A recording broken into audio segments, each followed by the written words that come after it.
Welcome, welcome, welcome. Thank you so much for joining us today for the launch of the 2025 Trend Report for Planners here in Chicago and online.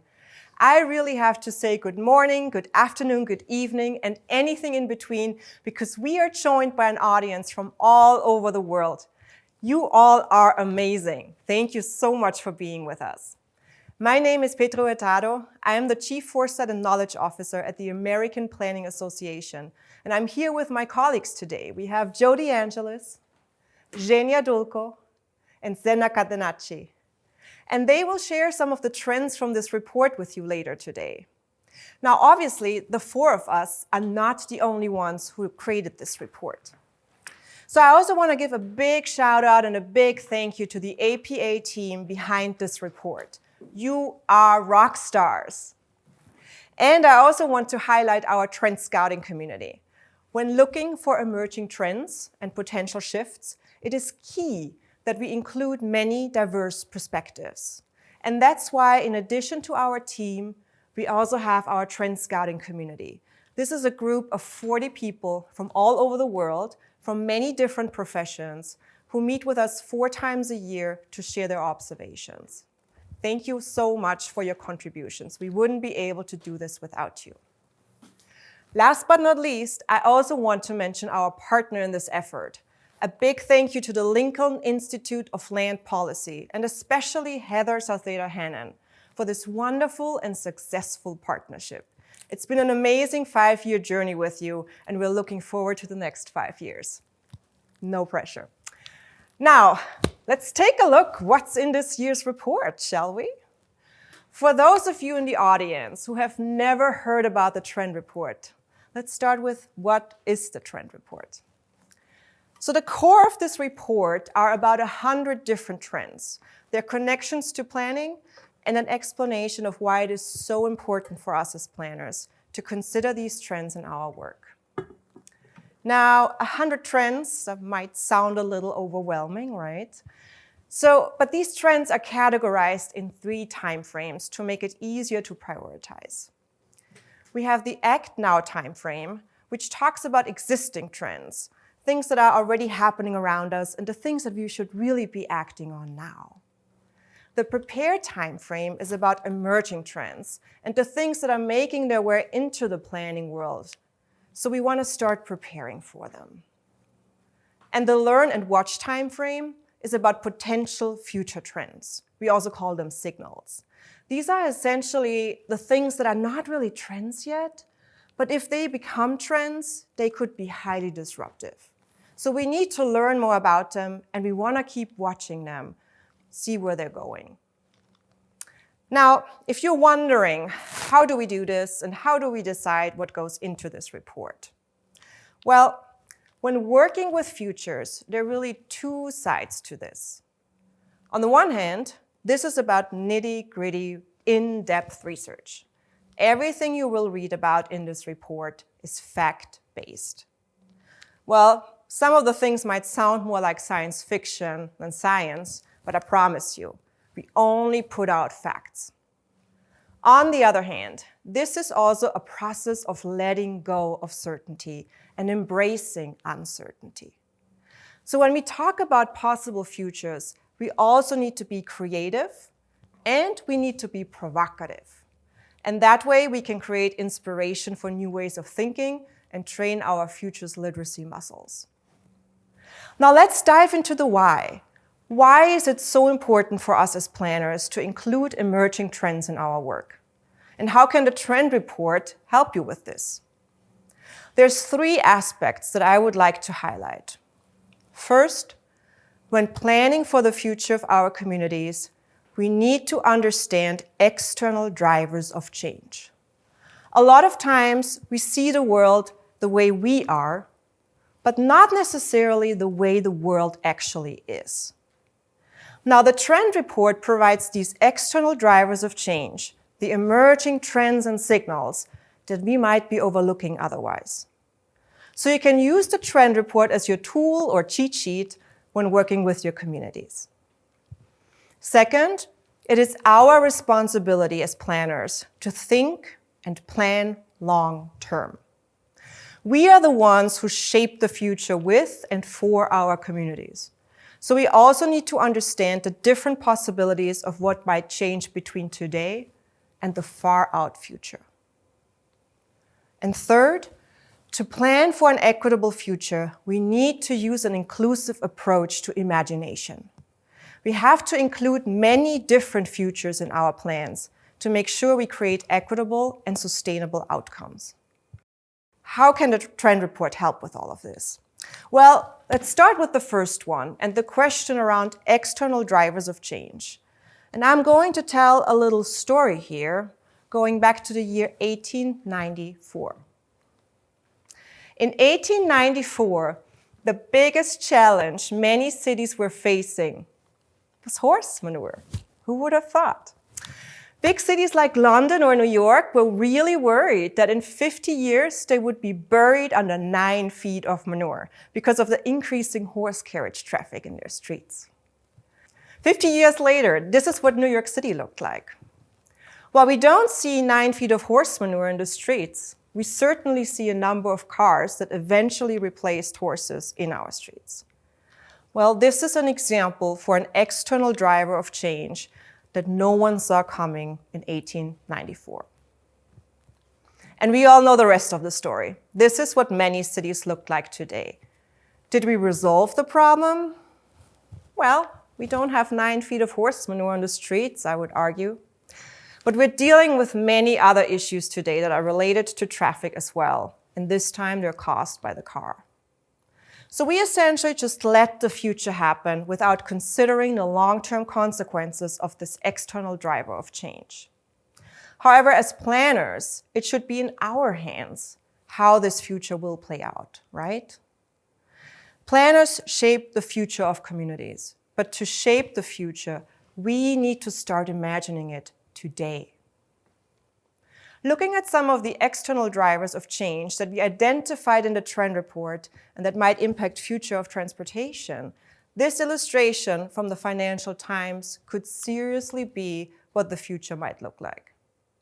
The trend report has an entire section on all the different types of flying objects that are currently being tested in different cities across the world, really ranging from flying taxis to delivery drones, as you can see them here in the image, but also the potential comeback of supersonic flights, and I'm not making this up, blimps are coming back too.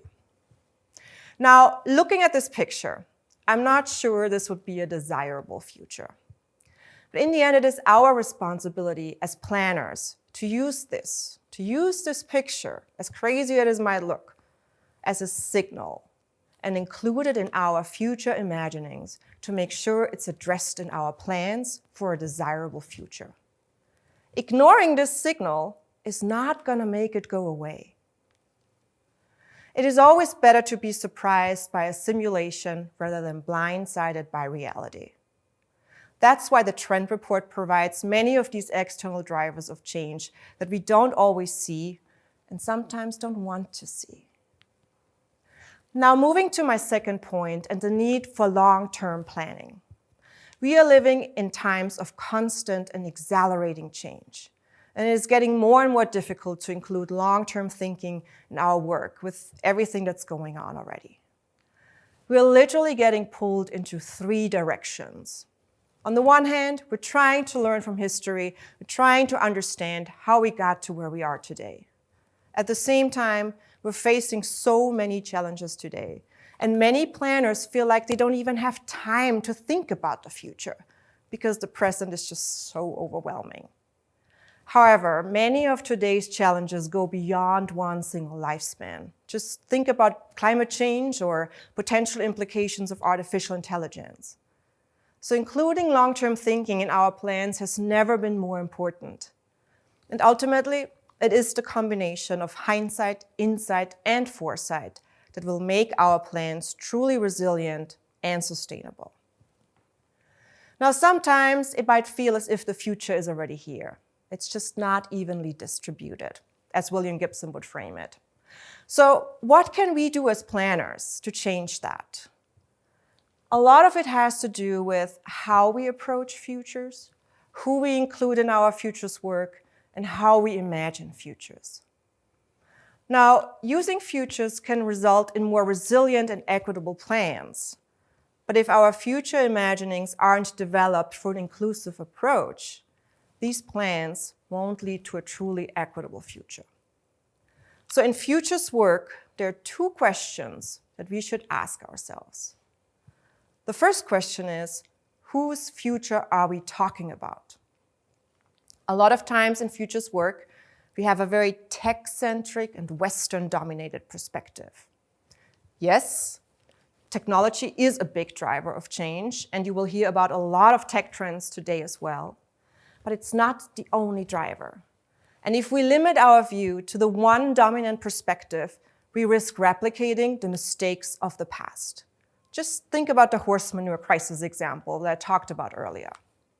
So when we as planners imagine futures with our communities, we need to also understand and include the diverse experiences and cultural values of the people whose futures we are imagining. The second question is, who will be living in that future? Well, if we talk about a future that is 20, 30, 50, maybe even more years out, some of us might not even be here anymore. So how can we give the people who will be living in that future a voice in our work as planners? Well, there's some good news on the horizon, because youth engagement in planning has been gaining more attention in recent years. And so planners have started to acknowledge the importance of younger people's perspectives and how they imagine their future. This question, however, can go even further when we look at the concept of future generations. Considering future generations in our thinking and doing isn't really anything new. I think we all know about the Brundtland Report and the definition of sustainable development, right? It talks about considering future generations in our work. And going even further back, indigenous peoples have long lived by the seventh generation principle, considering how decisions today will impact 7 generations into the future. A principle I think we should all learn from. In the end, the purpose of our work, why we are gathering here today, and why we publish an annual trend report is because what we're trying to do here is to take responsibility for the long-term consequences of our decisions and actions today. And with that, I'll hand it over to my team to share some of these drivers of change, trends, and signals from the report, starting with Joe DeAngelis. Joe, the stage is all yours. Thanks so much, Petra. Let's start with a look at some of the major climate trends, especially around impacts.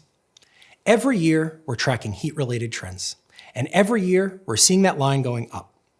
2024 was again the hottest year on record, surpassing 2023, which of course surpassed 2022. While that's partially driven by higher temperatures during the winter months, it's also a result of extreme heat in the spring and the summer. Compared to the 20th century baseline, 2024 saw 41 more days of dangerous extreme heat globally. And for planners, the ramifications of extreme heat are massive, especially given the role that land use or transportation or any number of major sectors within planning has on how people experience and live with this extreme heat. So let's take a look at that. Where does this intersect with, say, housing? Well, a trend we're observing is a movement toward treating the cooling of homes, namely air conditioning, much the same way that we tend to treat heating. There's proposals in New York and elsewhere doing this very thing, looking to require landlords to provide air conditioning during certain times of the year or when it exceeds a certain temperature. What about commutes? Road surfaces are buckling, leading to more costly maintenance and daily commute disruptions. The deformation of railway tracks, the inability of air conditioning on trains and buses to keep up with increasing temperatures.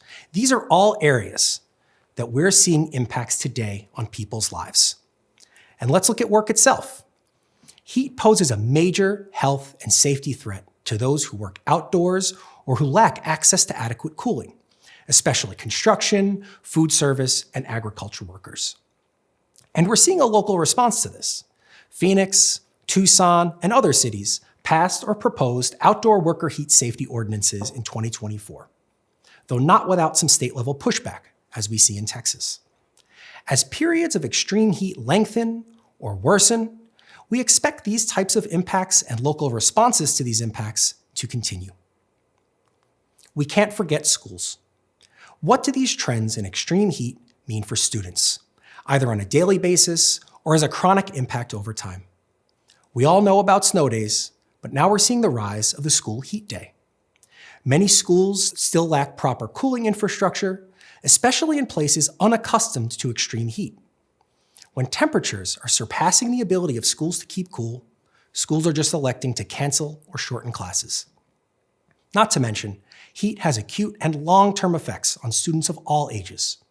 Studies show that high temperatures impact mental and physical health, decrease student performance on tests, and could even impact graduation rates. Here, we see a similar dynamic with a related trend, the increasing frequency and severity of wildfire. Wildfire smoke has direct impacts on cognitive and mental health. Attendance, outdoor time, schools are adapting as best they can, with masking, restricting outdoor recess, and air filtration. But as wildfire smoke can have impacts far from the source of the actual wildfire, as we saw in 2023 in the Canadian wildfires, this can be a really difficult problem to cope with, especially in places unprepared for it. Now, the types of impacts we're seeing from natural disasters aren't occurring in a vacuum. Rather, there's a trend toward cascading impacts due to a whole range of hazards and on-the-ground conditions. And this is really notable as it relates to wildfire. We're seeing it again and again. Extreme heat in concert with persistent dry conditions, long periods of drought, and then the spark of an overstressed electrical grid, all within the wildland-urban interface, where homes butt right up against nature, ultimately leading to devastating impacts on people, their homes, their places of work, their schools, and the ecosystems on which they rely. We're seeing something like this right now in California, where wildfires have been devastating to people and their communities. This is the stuff of planning and directly concerns how we can adapt to this trend toward cascading impacts over time. And these cascading impacts are starting to play a major role in the home insurance market, another major trend. If it's not in the raising of rates, it's in the outright cancellation of policies across entire states or regions that are experiencing or will be experiencing worsening climate impacts. So here we see the knock-on effect of climate change reflected not even in the direct impacts of hazards like wildfire in many locations, but in the prospect of those impacts worsening in the years to come. This is playing into the rise of less regulated and reputable companies as major insurers pull out, or in states themselves, stepping into the role of insurer of last resort.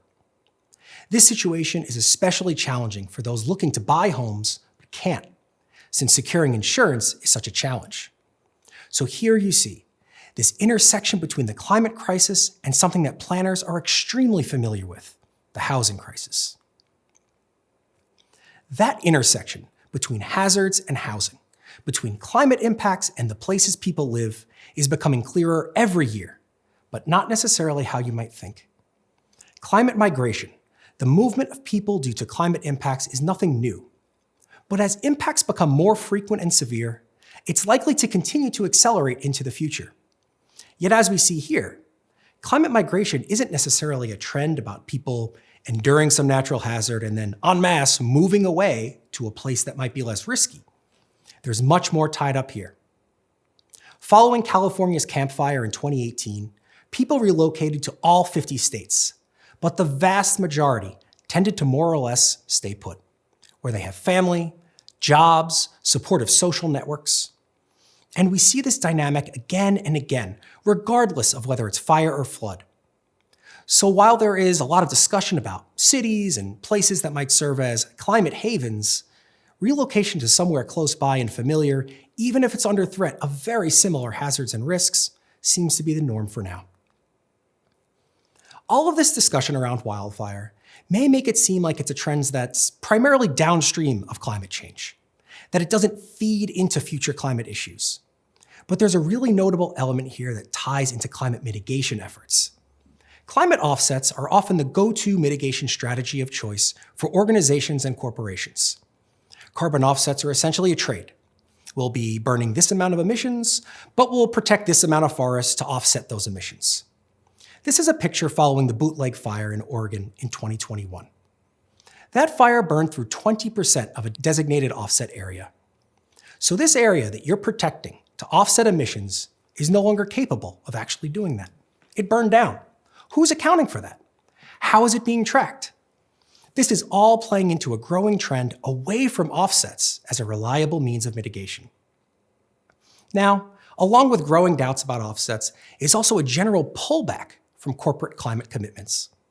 We can see this trend most clearly as big tech companies are investing massively in artificial intelligence. As these companies rush into this space, and as competition heats up, concerns about emissions, about water use, are all falling by the wayside. Google, who previously pledged to be carbon neutral by 2030, posted a 48% increase in their emissions from 2019 to 2024, and Microsoft, 29% since 2020. Microsoft is attributing this rise to the growth of data centers to handle AI workloads, and so is Google. Now, that's not to say that there's a complete abandonment or no awareness from these companies in trying to find carbon-neutral ways to support their AI investments. And that's playing directly into the trend of the ongoing nuclear revival. Back in 2019, 3 Mile Island was officially shuttered. But in a brand new deal, it'll be back online by 2028, and Microsoft will be its only customer. That's 835 megawatts of electricity, enough to power 800,000 homes, dedicated entirely to powering Microsoft's data centers. While this type of exclusive deal is rare, the trend back toward nuclear power through either the revival of old plants or the creation of brand new ones is definitely notable. This is alongside the growth of other low and zero carbon technologies like wind and solar. Now, innovations not just in the renewable space, but also in other high-tech sectors like battery storage, chips and computing, electrification, they're all driving a new rush for raw materials. Raw materials mining is an enormous market right now and is likely to continue into the near future. Lithium, copper, uranium, they're all part of this rush for raw materials that are absolutely essential for high-tech applications. Lithium demand is expected to more than triple by 2030, and that's only after demand has already increased significantly over the last decade. Demand for copper, uranium are all likely to see similar increases. As planners, we know that this demand doesn't just exist in the abstract.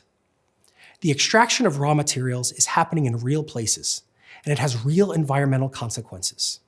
As mining is booming, so too are the environmental costs. Raw materials mining requires enormous amounts of water. It can contaminate air and soil and can devastate or displace entire ecosystems of plant and animal life. This is fueling a growing movement among indigenous communities on both environmental grounds and as a threat to their sovereignty over lands that contain these raw materials. So here we see this narrative, from climate impacts on the ground, to shifting priorities around mitigation, to investments in new technologies, and then right back to impacts on the ground, in real places and real communities that planners care about. So with that, I'd like to turn it back over to Petra. So Joe, this reminds me a lot of the horse manure crisis. We have a new technology coming out, solving some problems here, but on the other side, it creates many more issues down the road. Absolutely, yeah. Okay, thank you, Joe. Thank you, Petra. Well, speaking of big tech, everyone is talking about artificial intelligence these days, and our colleague Zhenya Dolko has some more insights on what's going on there. Zhenya, take it away. Thank you, Petra. Yes, as AI goes mainstream, we are beginning to ask more and more questions about its role in changing the future of our society. One of the big questions is this: who should have the final say in the end, AI or humans? If we think back to the late 1970s, IBM famously declared that a computer can never be held accountable, so a computer must never make a decision. But that one's ultimate statement doesn't seem so definitive anymore. Just like Petra's mentioned the story about the horse manure crisis in the late 19th century, an issue that became irrelevant within just 2 decades thanks to the unexpected widespread adoption of cars, now we may be underestimating the transformative role of computers and AI in shaping our society. What we already are witnessing here is a growing trend of increasing reliance on AI-powered technologies across nearly every aspect of life, including government and law enforcement. And while many people have likely used AI tools to assist in making some decisions, I personally talk to ChatGPT almost every day, but what if elected officials were to delegate all their decisions to AI? Just last year, we saw the first instances in the US and UK where politicians running for office publicly declared that if elected, they would make decisions with the help of AI. While these candidates raise numerous legal, ethical, and actually practical questions, they could mark a new signal. Would it benefit planners if, for example, your elected officials rely on AI for decision-making? While there may be some advantages, there are also significant concerns. Because depending on the model and algorithm, AI could introduce biases and lack the empathy needed for community-focused decisions. In the business world, though, the dependency on AI is even more pronounced. We already seen hiring and employee performance assessments made by AI systems, and there are first AI models and AI-powered robots taking over CEOs' roles. While this signal is still evolving, along with AI regulations, it's safe to assume we will see different outcomes depending on the geography and the field of AI application. So what does it mean for planners? What AI means for planners? APA has been exploring this topic for quite some time, but it's remaining the ongoing journey of learning together with our members. We have published several key resources, you can see them on the screen, designed to help planners navigate this evolving technology and tackle new challenges related to digital security, data privacy, and many others. Another intriguing technological trend is integrating AI into healthcare. Most planners are familiar with city digital twins, a digital replica of a city's infrastructure and systems.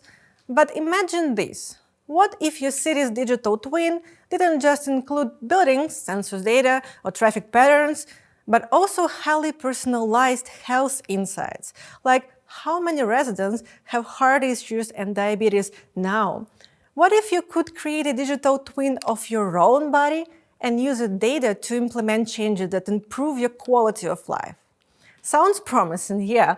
Well, but allowing AI to access such deeply personal data raises significant concerns about privacy and security. And as planners, we may find ourselves at the center of these complicated ethical conversations sooner than we think. As a result, many uncertainties remain about how AI will impact our society, our work, and our workplaces. And the AI and workplace trends highlighted in the last year trend report are still highly relevant today. However, now we observe another work-related trend: the presence of 6 generations in the American workforce at the same time. This ranges from the youngest members of the silent generation, many still holding key leadership roles, to Gen Alpha, teenagers starting their very first summer jobs and internships. While multi-generational workplace is often seen as a benefit, it also can pose significant challenges. On top of that, the so-called silver wave of baby boomers is set to exit the workforce rapidly over the next decade, also potentially causing major disruptions. From knowledge transfer to hiring difficulties, planners will need to proactively prepare for the shifts at their workplaces and ensure their teams are equipped to navigate the future effectively. At the same time, despite the incredible technological advancements we have already mentioned here, most of us still work the same hours as we did decades ago. After COVID, though, people began to realize how work flexibility can actually significantly improve quality of life. So maybe now is the time to work less and embrace a life of leisure. One telling signal here is that around 80% of American workers believe that they would be just as productive and much happier with a 4-day work week. In response, more and more companies have started experimenting with these work arrangements. So the way we approach work is already evolving.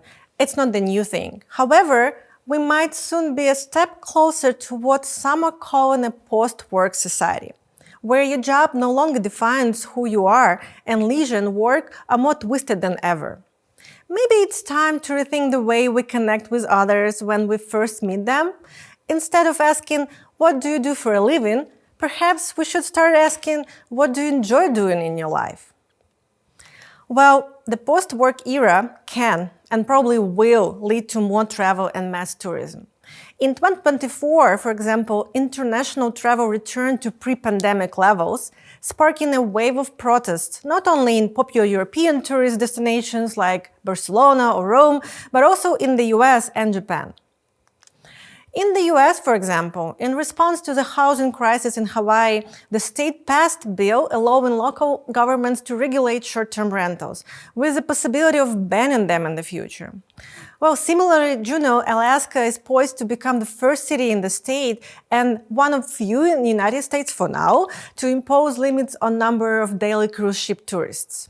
Well, let's be honest, mass tourism probably isn't going anywhere anytime soon for now. A clear trend for planners is emerging. Local communities are increasingly pushing for the prioritization of residents' quality of life over the demands of tourism. And this movement is expected to continue growing.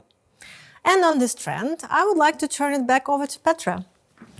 Thank you, Shania. Thank you. Now tell me, what do you enjoy doing? Well, what I like to do, I have a dog and I like to be outside with her and take her for walks. That sounds amazing. I can't wait for this post-work world to happen. Me too. Thank you, Zhenya. Well, speaking of dogs, our next speaker, Zena Catenacci, has some more trends on dogs and cats and pets and everything that makes our lives so happy and how that might impact how we will be living and working in the future. Zena, the floor is yours. Thank you, Petra. So let me get started by talking about robotics, which is one of those topics that has been pretty pervasive in our culture for decades, but which seems to be approaching a turning point. This is largely due to the recent investments and developments in AI that Zhenya was just talking about, which is being integrated into robotics to help it develop more quickly. AI is also really good at rapidly scraping large amounts of data, which can be used to help train robots, especially in movements and in performing tasks. Consequently, we're starting to see the deployment of robots across a variety of fields, which may have implications for how planners design public spaces, and even how homes themselves are designed. And while fears of robots replacing humans in work have been around for pretty much as long as the technology has, it's people who are ultimately responsible for how much co-collaboration will exist between the two in the future. Now that we've heard a bit about how technology is impacting people, let's look at what nature has been up to. Well, there are a lot of things going on right now that are causing public health concerns, from societal issues such as loneliness to mental and physical health detriments from climate change. One trend that's garnered particular attention this past year is the growing risk of pandemics and chronic diseases. Younger generations are experiencing increased rates of certain kinds of cancer. And on the pandemic side, bird flu has been a frequent feature of headlines as it spreads across the US, between animals, and ultimately to people, where just this month, the first human death was reported. This is also coming at a time when federal health organizations have been instructed to pause public alerts. There are planning decisions that can help limit the spread of communicable diseases and reduce instances of non-communicable diseases, both of which may take prominence in the coming years. So, the last two trends I talked about may seem like very different concepts, but what would it look like if we imagined a world heavily informed by each of them? One of the featured sections we have in our report are scenarios, where essentially we take two trends and intersect them, with the aim of envisioning different ways in which these could impact how the future looks. It's basically an exercise in imagination that's grounded in present observations. This is accomplished by putting one trend on each axis of a 2x2 matrix, with both extremes of a trend plotted opposite each other, Let me explain what I mean by giving you an example that explores the possible futures of robotics and public health. The vertical axis here pertains to pandemics, where on the top you have a world where pandemics are a regular occurrence, and on the bottom, public health interventions have resulted in a low risk to pandemics, or the opposite. Looking at the horizontal axis, on the left side you have a future where robots are pervasive in work and life, but on the right side, robots are only minimally in use. So, what's one possible future of these trends converging? Let's take, for instance, the scenario that was in the bottom left, where pandemics are in control, yet robots are common in homes. People are free to go out and do what they like without a high risk of getting sick. And they have the time to do so because robots are helping out with chores around the house, or maybe even helping to provide child or elder care while people are at their jobs. And FYI, the lack of these kinds of care workers is another trend discussed in the report. Depending on who you asked, this may be one of the more idealistic futures, but one which at least attempts to be realistic. So, maybe all of this talk of robots has made you exhausted, or you're still feeling the effects of the extensive computer use that was prompted by our most recent pandemic. It seems that you aren't alone in this trend towards digital fatigue. More people are expressing a desire to stay off of social media, avoid online news, and reduce screen time in general, all of which is contributing to a revival of print media. This may inform how planners seek out public engagement, but may also influence the design of the built environment should people begin to demand certain features from it. One change in public spaces that is becoming more noticeable, and maybe really noticeable depending on where you live, is the number of pets and especially dogs that you encounter every day.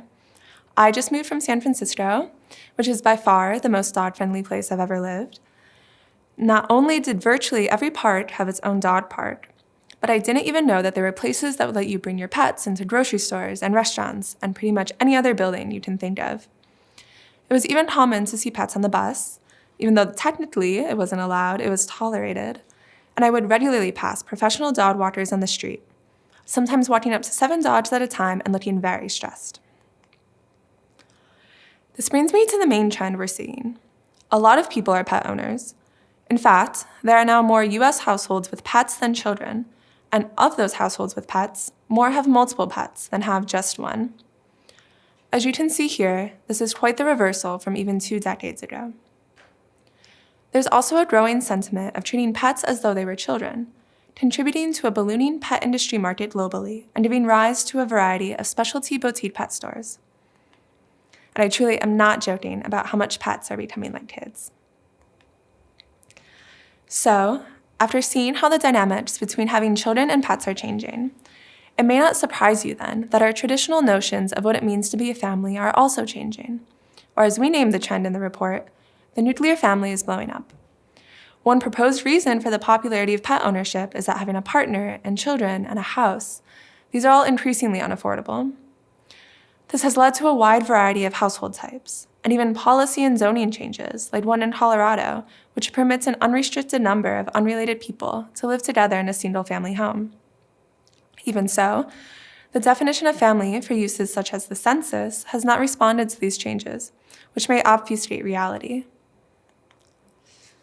So don't worry, I don't expect that you're able to read everything that's on this slide, but this is here to show that in fact, there are over 100 ways that you can define a household that are often not captured in the data, but which can have implications for local planning that go unnoticed or unrealized. And these images here are all demonstrating different types of relationships that you can make, including cohabitation with friends or distant family members, or single-parent households. Speaking of households, houses themselves are becoming symbolic of the growing trend of wealth disparity between older and younger generations. Data shows that Americans over 55, which make up about 30% of the population, control about 72% of wealth in the US. And each generation since the silent generation of the 1920s to 40s has had lower rates of home ownership than the one prior. Though millennials are starting to make marginal gains, they still trail significantly behind previous generations in home attainment at the same age. With affordable housing continuing to be largely elusive, this begs the question, what would it look like if this trend continues? I'll return once again, albeit more briefly, to the scenarios that we've developed. This one looked at a longer time frame, about 30 years into the future. Will access to affordable housing increase or decrease? And how will that be impacted should humans start to have longer lifespans or qualities of life? I won't answer this now, not that I even could, but I'll let you all read about some of the futures we thought to be possible on your own when you read the report. Here is one other kind of future that could be possible: a world where fungi are everywhere, which is probably not what you thought I was going to say.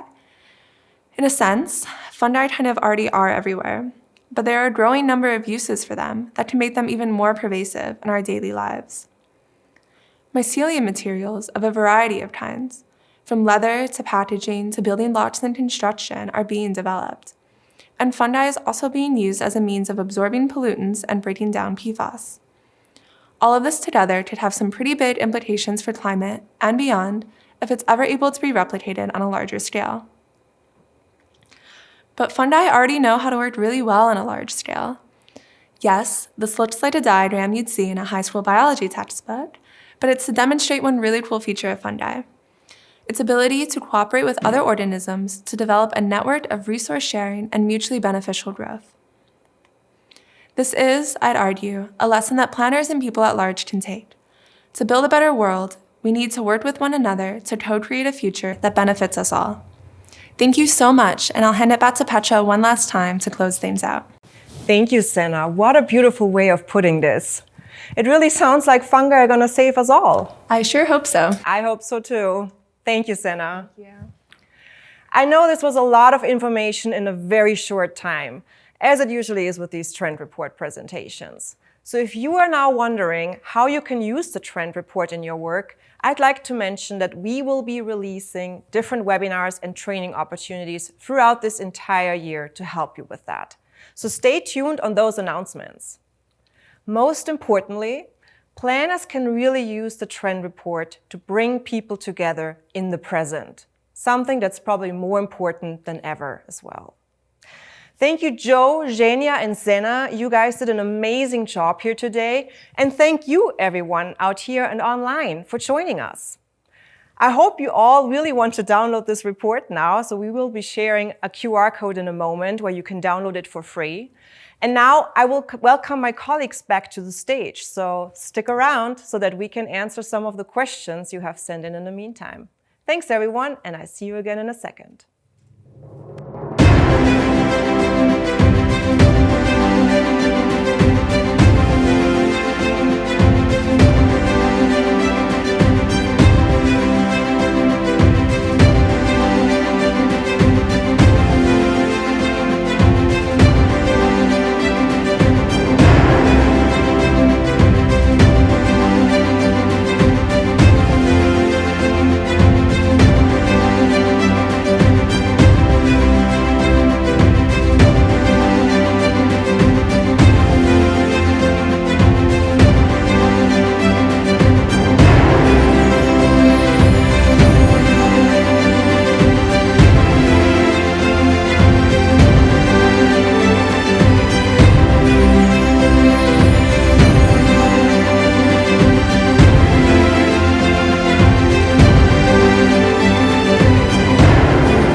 Welcome back, everyone.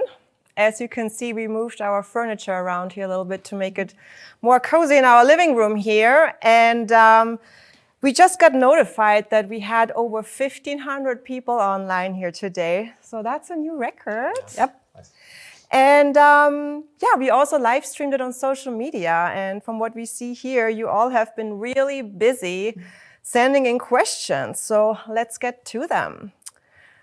Let's see, we even got one question here by email. The question is, how do you identify these specific trends with everything that's going on, and how do you decide what goes into the report? So do you want to take that one? Yeah, I was going to say I can take that one.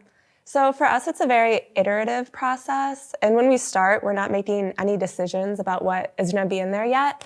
We're just kind of casting as wide of a net as possible, looking for anything in the news or at conferences that we can verify elsewhere. And we essentially just compile it in a really big Excel sheet. And this truly is a years-long process. We already have the 2026 report sheet up and going. It's up to like 20 things right now. By the end of last year, we'd had over 650 lines in our Excel sheet. And obviously, we cannot put all of that in the report. So throughout the year, we kind of have a narrowing process.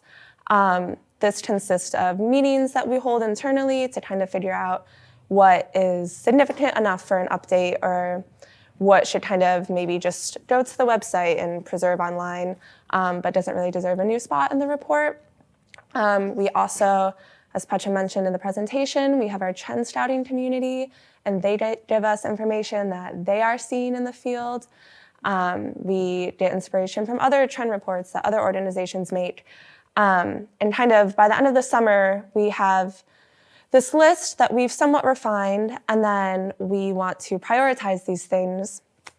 And we use another matrix, like in the scenarios, which looks at impact and preparedness of these trends. So really, we want to identify the things that are most impactful should they come to fruition, but that planners are least prepared for. So we can kind of give guidance in that. And after that, we have our quote unquote final list, and we attempt to categorize them and kind of work our way there. So by the fall, we have the sections we want, we know the timeframes they'll be in, and the trends that will be in each one. Yeah. Great, thank you, Senna. Obviously, the elephant in the room, we got a few questions on how will the Trump administration affect some of these trends. We obviously also have a full section in the report on what to expect this year from the new government and the outcomes from the election from 2024 in the US. I mean, one thing that we can say for sure, the only certainty on the horizon is that there will be more uncertainty. I'm sure that's not very helpful, but it shows us how important it really is for us as planners to use foresight and use foresight methods such as scenario planning to approach the future and really try to embrace this uncertainty, knowing we're not going to be able to predict what the future will look like. I don't know if anybody else wants to add something. Yeah, just speaking to scenarios, they kind of really give you a good baseline of guidance for very different and disparate outcomes that you might not otherwise think of. So that in particular can be a really useful tool. Yep, absolutely. Okay, here we have a question on the insurance industry. Will responses to our climate crisis from the banking and insurance industries outpace responses from the government? And if so, what are the implications for future planning and mitigation actions? Great question. Yeah. John, Yeah, definitely. It's a big question, and I would say that it's a question that has been asked for many years now, right? So the insurance problem isn't necessarily just a thing that's happening now. If you look even 10, 15 years ago, for folks who were interested in paying attention to climate issues, they knew that this insurance bomb was going to drop at some point. And I think that we're starting to see that now, especially in regions that are subject to major impacts from wildfires and floods and whatever it might be, or will be in the future. What's different about the sort of market response to climate-related issues is that it seems to be having a direct and rapid impact on people's lives immediately. Whereas a regulatory or government impact, you're able to form policies and such over time. Whereas for insurance companies or banks, it's a market-based decision, right? So they're making that choice, and then we're sort of left dealing with those impacts, right? So if they pull your insurance and you're having an issue securing insurance, there might be a cut rate insurance provider who's coming in to provide you with the barest level that you can justify to your mortgage lending company, right? And I think that's a really, really difficult problem. And I think that's one of the notable differences between this and the work of sort of the regulatory perspective of it. It's not an easy issue to sort of wrap our heads around as planners. I think that it does speak to the importance of needing a foresighted perspective for the work that we do. right? Because if you're sort of paying attention to the direction that climate change was probably going, and that we knew it was going 10 or 15 years ago, the response from insurance companies now kind of lines up with what we figured would probably end up happening in the future. Obviously, the things that are in the report, they're not predictions of this, right? So it's important to keep that in mind. But in terms of impacts to communities, to planners, and what they might need to be doing, we're probably going to be feeling it imminently at some point in the very near future, if not right now. So it's definitely a challenging problem, but one that I think that planners are sort of wrapping their hands around now, and hopefully that we help to expose and publicize a little bit in their report to bring it to the attention of folks who maybe don't have it on their agenda. So, yeah. Absolutely. Thank you, Joe. Here's another really interesting question. Without people identifying themselves by work, does that allow the ability for people to justify more unethical careers, such as industries that produce heavy amounts of CO2? Well, yeah, I talked about it in the presentation, and it's a good question. I don't think there is one good answer for this question because it feels that, you know, it depends on the society and what so-called social agreement we would have as a society. Yeah, because now we still can't be involved in these industries and identify ourselves with them so far and work for 40 hours a week. But still, I think that we are shifting to more flexible work a week and more flexible approach between your job and what you actually like to do in your life. So we will see a lot of merging of these two things, and maybe maybe it's not the short-term future, but more mid-term future in maybe next decade. We will find ourselves in a bit different world for sure in terms of workplace and work. And we will probably also monetize our leisure time activities. Maybe in general we'll be paid for something else, not only for what we do. For dog walking, for example. Okay, here's another question. How do you recommend that planners effectively use the trend report for implementation tasks? Is the report meant to be an informational tool, or do you have idealized vision on how we best use it? I could jump on that one. I would say that we don't have an idealized vision for like how planners have to be using this report, right? So it's not something that is only useful for this type of a task that you might be using at the local level. There are certain places in the planning process it might be more useful than others though. So I could see it being really helpful like early in like a visioning process where you're at the very beginning of a planning process and you want to sort of identify, you're doing a SWOT analysis, you're doing strengths and weaknesses and opportunities and threats locally. And the trend report I think could be really helpful in informing and sort of ground truthing the types of trends that we're seeing nationally at your local level. The stuff you see in the report might run counter to the things that you might be seeing locally, right? And I think that it's a really important piece. It's not a definitive statement of these are all the things that are happening, because they might be happening in a different way. They might be reflected in different ways at the local level. So there's lots of different places that you could use it. As you're surveying your existing conditions and as you're gathering up local data, you can really use that as a way of ground truthing. Oh, are we seeing a growth of this particular industry? Are we seeing population change? Are we seeing, households identifying in different ways? I think that that's all valid information that would be major inputs to building your long-term zoning plans and developing your goals and your action items for the future. So I think that it's it's a important reference. It's an important tool. You don't have to read it from cover to cover, right? You can treat it as, I want to learn more about this particular kind of trend. Check the trend report. And it's in there, and this is what they say about it. But yeah, I think that it's very much a modular. You can use like a modular approach to both reading it and towards like using it in your work on a daily basis. Maybe to add to that, we also in the report have a section on how to use the report.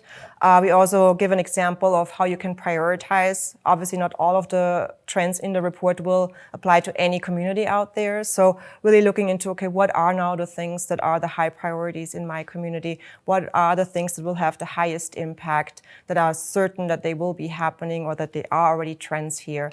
And then really go by that number of trends that really apply to your community. We have rural trends, we have urban trends, we have anything in between. So that's really up to the specific characteristics of the community. Even too, outside of like practitioner uses, it can be used as an educational tool as well. Like we know professors who use it and will teach it in their classrooms, kind of as a way of thinking about these things and an approach to planning.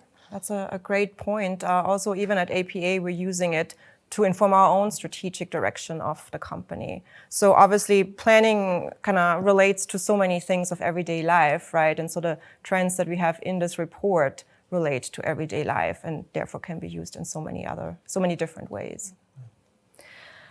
I have a few tech-related, specifically AI-related questions here. I'm going to just bunch them all together. One is, how can planners ensure the human-centric component of AI use? Very important. And there's another one that asks about AI skills. Are AI skills now a core area of competency for planners? Good questions. Yeah. Well, I probably can just, as you also can download Trend Report, maybe this one and the previous year one, where we actually talked a lot about AI specifically, and all these like different trends in this technology. However, we tried to emphasize this year specifically on these concerning questions about AI. What AI means for environment, what AI means for decision-making power, who needs to be, be in charge of decisions. And this is, I think, that very important for us to be sure that we as planners who are responsible for our community's well-being, this is our main task, we are people who will be more concerned than others, about how private data, how personal data is used, how we use all these, different sources, how to observe different patterns, but also use them properly, not to, include biases, don't, multiply these biases that already exist in many systems, and maybe how to use different smaller models, that might be locally more useful for you. So I think that this is, as usual, planners are in charge of being more cautious, more ethical to people's needs, and we are the one who should be thinking about a human-centric approach for planning, I hope. So maybe somebody about AI skills. Yeah, I mean, I obviously have to advertise our upskilling initiative here. Which, we started that a couple of years ago. It's an initiative that really came out of our Foresight work because we see the need for new skills that are needed based on the many trends and the changes that are happening around us. So APA now has an upskilling initiative, an upskilling program that offers a lot of skills trainings on skills like AI tools, but also soft skills, human skills, anything related to the trends in the report. You will also find a reference to that program in the report where you can find the website and all the different trainings that we already offer, and there will be more and more coming out this year as well. Here we have someone who's thanking us for highlighting the need to include young voices in planning. And they ask if there are any best practices that can be an example for planners nationwide. So again, another advertisement from my side. We will actually be publishing a report that gives some guidance on how to include young people in our planning processes. I think it will come out this year, if I'm not mistaken. No pressure if the author is watching right now. But so I think that even one of our awards last year was given to, was it Detroit?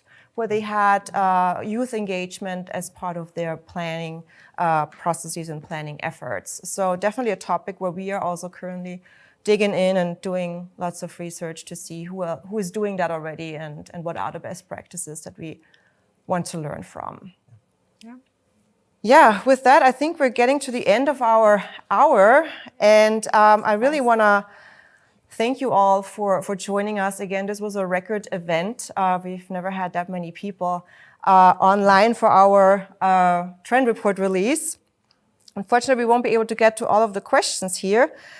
But again, the trend report is available for free online. You can download it at planning.org/foresight. And the video from today's event, if you want to watch us again, will be available on the YouTube channel, on the APA YouTube channel.